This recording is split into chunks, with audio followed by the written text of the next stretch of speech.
first episode of Unauthentic. Today we're making Tex-Mex Philly cheesesteaks. First thing you need: jalapenos, a couple of yellow onions, and most importantly, your Patty's Pub shirt from Philadelphia.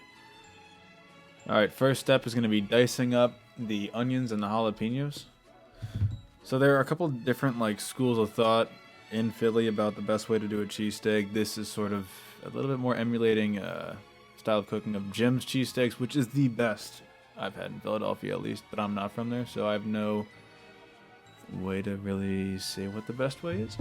But the point of this is not to make an authentic Philly cheesesteak. The show is called Unauthentic, and the point is to piss off everybody from the area where that food is made. Alright, we're also dicing up our jalapenos here.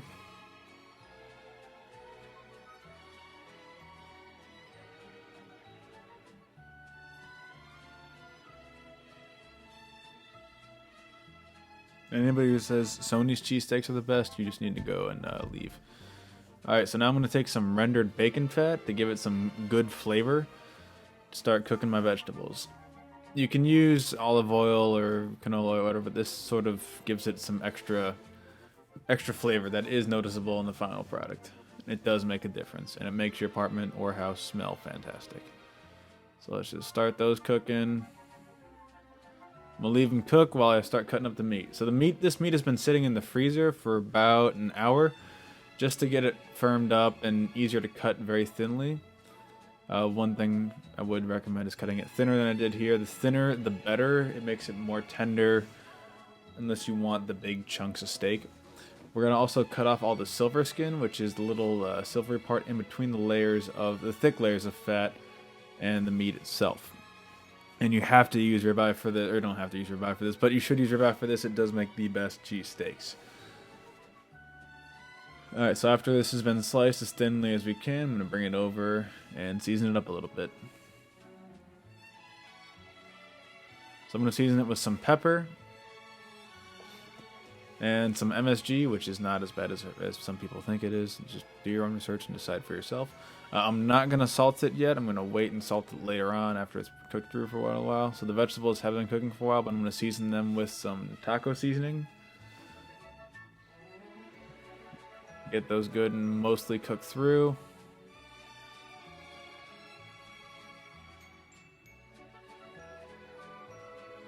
I'm going to split these up because I'm going to do two different kinds. So in Philly, there's two different things you'd usually get. You'd get provolone or you'd get whiz, which is cheese whiz, which is processed cheese product. I made a bit too many peppers and onions, so I'm going to throw these in here.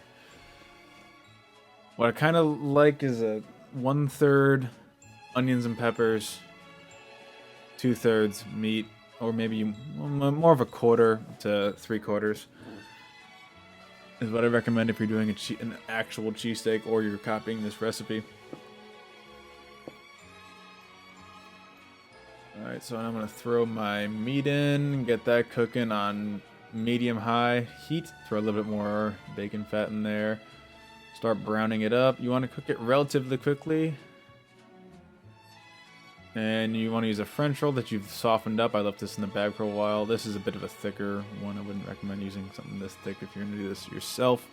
Throw it in the oven split it open first, and then throw it in the oven under broil just to get it toasted up a little bit. A bit more bacon fat. And now we're going to throw some salt on and some pepper on. And in Philly, they only use a little bit of salt, which is not enough seasoning, but cheesesteaks are still fantastic if you ever go visit.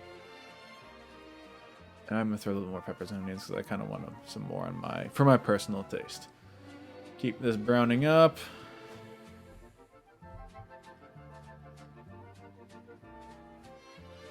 Alright, so I'm going to throw this cheese on here. It's Mexican melting cheese. And it'll, with the pot on, let it steam and soften up a little bit. This is sort of in place of the provolone.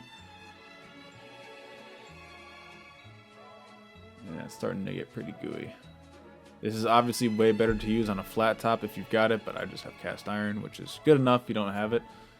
Alright, so this is all toasted up nicely.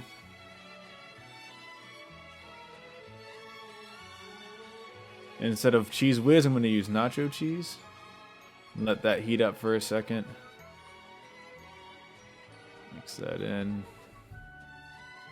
I'm going to do 1/2 nacho cheese in replacement of the whiz. And the other half, the melting cheese. A bit too much bread here, so I'm going to cut off the ends real quick. If you have time, I'd definitely recommend making your own French rolls and then just leave them in a bag in the humid area to let them soften up. So here's the finished product. Let's cut this in half in between the melting cheese and the nacho cheese.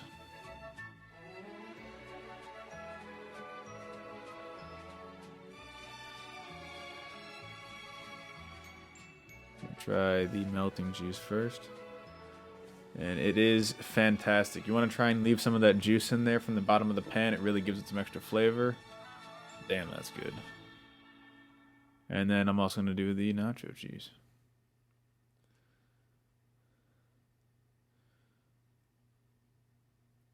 Honestly, I like the nacho cheese better because on my actual Philly cheesesteaks, I prefer onions and whiz. If I were to do this differently, I'd cut the meat thinner next time. I would use a bit more seasoning, and I would also use a different, thinner, sort of sub-style French roll. And that's it. Thanks for watching.